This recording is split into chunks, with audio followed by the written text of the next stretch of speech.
नमस्कार दोस्तों, आज हम टॉप 10 पॉइंट्स के साथ में कुछ बिंदुओं पर जो चर्चा करेंगे वो आपका समकालीन विश्व राजनीति जो एनसीईआरटी किताब है, जिसमें आपको दो ध्रुवीयता का अंत का एक चैप्टर है, जिसमें हम कुछ प्रश्न आपके लिए लेकर आए हैं।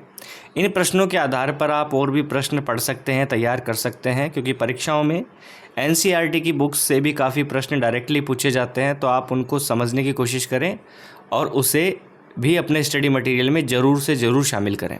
ठीक है, देखिए पहला प्रश्न है आप लोगों के लिए पॉलिटिकल साइंस में। तो इसमें है सोवियत संघ के विघटन के समय वहाँ राष्ट्रपति कौन थे? तो आंसर तो हो जाएगा आपका मिखाइल गोर्बाचेव। कौन था? Mikhail Gorbachev. तो सोवियत संघ का अब हम बात करते हैं यहाँ पे। तो सोवियत संघ, इसको हम क्या कहते थे? सोवियत संघ को इंग्लिश में इसको कहते थे हम यूएसएसआर। क्या कहते थे? यूएसएसआर। एक तरफ यूएसएसआर था और एक तरफ क्या था? यूएसए। ठीक है, ये चीज़ आपने कई बार मेरे वीडियो नोट्स में देखी होगी। तो सोवियत संघ का जब विघटन हुआ तो वो विघटन हुआ था 1991 में। कब हुआ था? 1991 के अंदर सोवियत संघ का जब विघटन हुआ था, उस समय पर वहाँ राष्ट्रपति कौन थे? Mikhail Gorbachev. Mikhail Gorbachev. अब जो मिखाइल गोर्बाचेव जो राष्ट्रपति थे, इन्होंने सोवियत संघ में कुछ सुधारवादी नीति लाने की कोशिश की थी। ठीक है, सुधारवादी नीति लाने की कोशिश की थी। उस नीति के अंतर्गत ही सोवियत संघ का क्या हो गया? विघटन हो गया। ये सुधार चाहते थे लेकिन वो सुधार नहीं हो पाया। तो सोवियत संघ में जो विघटन था उसमें गोर्बाचेव की भूमिका साफ साफ नज़र आती है। क्या नज़र आती है? इनकी भूमिका साफ साफ नज़र आती है। अब आप कहेंगे कि इनकी भूमिका कैसे नज़र आई? तो देखिए, दो शब्दों का आपसे सामना होगा। दो शब्दों का, एक तो होगा आपका ग्लासनोस्त, दूसरा होगा पेरोस्त्रिका। पेरोस्त्रिका, ठीक है, ग्लासनोस्त और पेरोस्त्रिका।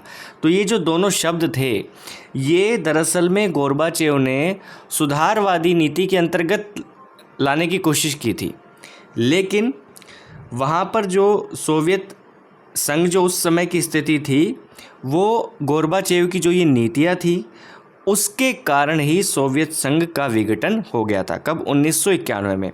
विस्तृत चर्चा करेंगे कभी जब हम चैप्टर को पढ़ेंगे।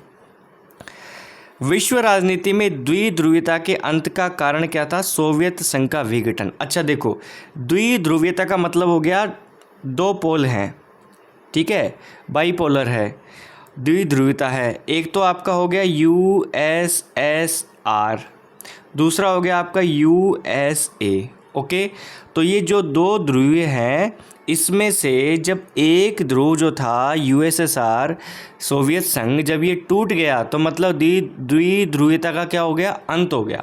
अब केवल और केवल दो महाशक्तियों जो थी, उनमें से केवल एक महाशक्ति बची। वो कौन सी बची? यूएसए, संयुक्त राज्य अमेरिका। ठीक है, तो विश्व राजनीति की हम बात करें तो द्विध्रुवीयता का जो अंत हुआ वो हुआ 1991 में, और द्विध्रुवीयता के अंत के साथ में ही सोवियत संघ के विघटन के साथ में ही द्विध्रुवीयता का अंत हो गया। ठीक है, ये हमने अभी तक देखा। दो प्रश्न बताए हैं, दोनों आपको आते भी होंगे, आपने पढ़ भी रखे होंगे, लेकिन हमारा जो काम है आप तक सारी चीज़ें पहुंचाना है। अब यहाँ पे कोई पैमाना लेके नहीं बैठना कि क्या आता है क्या नहीं आता। हमें जो समझ में आती है इंपॉर्टेंट चीज़ें, वो आपके साथ साझा करनी हमें चाहिए। दूसरी दुनिया के देशों के रूप में कौन से देश हैं? तो समाजवादी देश जो हैं वो दूसरी दुनिया के देश के रूप में जाने जाते हैं। ठीक है, अब मैं आपको प्रश्न दे दूं कि आप कमेंट करेंगे कि तीसरी दुनिया या तृतीय विश्व से संबंधित का अर्थ क्या है, या इससे संबंधित कौन से देश होंगे? आप कमेंट में मेरे को बता सकते हैं। जी हाँ, आप कोई ना कोई तो ये ज़रूर आंसर देंगे, क्योंकि मैंने कई बार देखा है, मैं प्रश्न पूछता हूँ, चाहे कमेंट एक ही आए, लेकिन आता ज़रूर है आंसर का। तो मेरी तो जो ये काम है ना, जो मैं आपके साथ में वीडियो शेयर कर रहा हूँ, तो मेरा तो काम वहीं पे सफल है। जब एक बंदा भी पूरा वीडियो देख लिया, मेरी बात का जवाब दे दिया, तो समझ जाओ कि संदेश सही जगह पर जा रहा है और जिसको चाहिए वो उसे ग्रहण भी कर रहा है। नाटो के संस्थापक देश कितने थे? तो नाटो के संस्थापक देश से दोस्तों 12। कितने थे? 12। अब नाटो जो था, देखो नाटो अमेरिका का एक सैन्य संगठन था। क्या था? अमेरिका का एक सैन्य संगठन था, एक सैन्य गुट था। क्या था? सैन्य संगठन था, सैन्य गुट था। ठीक है, तो नाटो के बारे में आपने पढ़ा होगा, वारसा के बारे में आपने पढ़ा होगा। तो ये जो थे ये सैन्य गुट थे अपने अपने, इन दो गुटों के सैन्य गुट थे जिसमें उन्होंने अन्य देशों को शामिल किया। जैसे नाटो के संस्थापक देशों में 12 थे, 12 देश थे संस्थापक देशों में। तो ये अमेरिका का एक समूह था, सैनिक संगठन समूह था, जो कि विश्व में सभी देशों से टक्कर लेने के लिए एक साथ खड़ा हुआ था। ओके, सेकेंड वर्ल्ड वॉर, द्वितीय विश्व युद्ध में धुरी राष्ट्र कौन कौन थे? तो जापान, जर्मनी और इटली। जापान, जर्मनी और इटली, ये कौन थे? द्वितीय विश्व युद्ध में धुरी राष्ट्र सदस्य थे। कौन थे? द्वितीय विश्व युद्ध में धुरी राष्ट्र सदस्य थे। अब धुरी राष्ट्र तो ये थे, लेकिन एक तरफ आपके मित्र राष्ट्र भी थे। कौन थे? मित्र राष्ट्र भी थे। तो भैया मित्र राष्ट्रों का भी पता होना चाहिए। तो मित्र राष्ट्र जो थे आपके, संयुक्त राज्य अमेरिका, ग्रेट ब्रिटेन, सोवियत संघ, फ्रांस, ये मित्र राष्ट्र थे।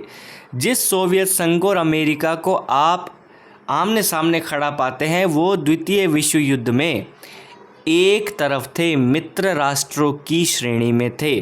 और हमने आपसे प्रश्न क्या पूछा यहाँ पे? धुरी राष्ट्र। देखो धुरी राष्ट्र हमने आपको बता दिया, मित्र राष्ट्र हमने आपको बातचीत के माध्यम से बता दिया। तो ये ऐसे ही चलना चाहिए। ठीक है, शीत युद्ध कब समाप्त हुआ भाई? 1991 में, 1991 में, 1991 में। शीत युद्ध दरअसल में क्या था? शीत युद्ध दरअसल में धरातल पे लड़ा हुआ युद्ध नहीं था, ये दिमागी युद्ध था, मानसिक युद्ध था, जिसमें युद्ध ना होकर भी युद्ध जैसी संभावनाएं हमेशा बनी रहती थी। वो था कोल्ड वार, वो था शीत युद्ध। ठीक है, शीत युद्ध के ऊपर पूरा चैप्टर है, हमने भी कई बार वीडियोस में इसका जिक्र किया है, आगे भी आपके साथ में साझा कर देंगे, घबराने की कोई आवश्यकता नहीं है। ये ध्यान में रखना कि शीत युद्ध दो महाशक्तियों के बीच में मानसिक बहुत बड़ा युद्ध था, जिसमें ये था कि हथियार जुटाए जा रहे हैं, देशों को एक तरफ अपने अपने गुट में शामिल किए जा रहे हैं। बस ये अंदेशा लगा हुआ है कि कब कौन हमला कर दे, कब कहाँ युद्ध छिड़ जाए। तो वो एक मानसिक युद्ध था। वो समय ऐसा था कि जिसमें हमेशा युद्ध की स्थिति बनी हुई थी, लेकिन ये कोई धरातल पे युद्ध नहीं हुआ था। ठीक है, चलिए नेक्स्ट देखिए, पूंजीवाद, पूंजीवादी व्यवस्था में भरोसा रखने वाला देश। तो आप सिंपल सा आप बता सकते हैं कि पूंजीवादी जो व्यवस्था है उसमें अमेरिका भरोसा रखता है, पूंजीवादी देश है। नेक्स्ट है आपका, जापान में हिरोशिमा और नागासाकी पर परमाणु बम कब गिराए थे भाई? कौन से सन में गिराए थे? तो 1945 में। ठीक है, जो ये जो परमाणु बम गिरे थे, इसमें लिटिल बॉय और फैट मैन इनके नाम थे। हिरोशिमा और नागासाकी पर गिराए गए थे, 1945 में गिराए थे, अमेरिका ने गिराए थे। जब ये परमाणु बम गिराए गए थे, उसी के ऊपर जो सोवियत संघ है और अमेरिका है, इनमें काफ़ी कटुता आपस में आ गई थी। समझ रहे हो आप बात? जहाँ परमाणु बम गिरे थे जापान में, वहाँ आज भी उसका साइड इफ़ेक्ट देखा जा रहा है। घास का एक तिनका नहीं उगा है, जैसा कि हमने पढ़ा है, आपने भी पढ़ा होगा। तो इस परमाणु बम का इतना बड़ा साइड इफ़ेक्ट होता है, लॉन्ग टाइम के साथ में उसका प्रभाव नज़र आता है। ठीक है, नेक्स्ट देखिए, सीटो। सीटो का फुल फॉर्म आपसे पूछ लिया जाए तो south east Asia treaty organisation, south east Asia treaty organisation.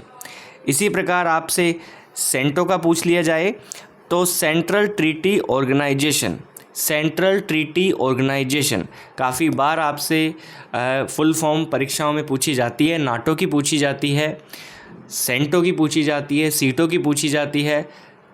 तो जो आपके राजनीति विज्ञान में जितने भी ये शॉर्ट फॉर्म से रिलेटेड जो प्रश्न आते हैं, इनकी फुल फॉर्म पूछी जा सकती है, ये कोई बड़ी बात नहीं है। तो हमको एक एक चीज़, जब समय मिला है तो हमें एक एक चीज़ अच्छे से पढ़ना चाहिए, इसमें कोई भी दो राय नहीं है। परीक्षा में प्रश्न यदि कभी कहीं से आता है तो हमें ऐसा ना होना चाहिए कि हो ये कहाँ से पूछ लिया। जब तक स्थिति ये बनी रहेगी हो ये कहाँ से पूछ लिया, तो मतलब अपनी या हमारी या स्वयं की तैयारी में कहीं ना कहीं कोई ना कोई चूक कमी रह रही है। चूक या कमी जब तक रहेगी हमारे अंदर आत्मविश्वास की कमी रहेगी। आत्मविश्वास की कमी रहेगी जब तक हम अच्छा प्रदर्शन नहीं कर पाएंगे। ठीक है, अभी आपने देखा जो ओलंपिक हुए थे, ओलंपिक में भारत को एक भी गोल्ड मेडल नहीं मिल पाया। उस गोल्ड मेडल में आप कहेंगे कि एक जो रेसलर थी विनेश फोगाट, उनका जो 100 ग्राम वाला मैटर हुआ था उसमें उनको नहीं मिला। चलिए ठीक है, वो एक टेक्निकल बात थी, वहाँ पर पैरामीटर्स थे, उसमें हम कोई वाद विवाद नहीं करेंगे। हालांकि उनका जो केस चल रहा था उसके रिजल्ट का भी अभी तक नहीं पता, लेकिन वो नहीं मिला। वहाँ तक उन्होंने बहुत अच्छा प्रदर्शन किया, मतलब उनका आत्मविश्वास सुपर था।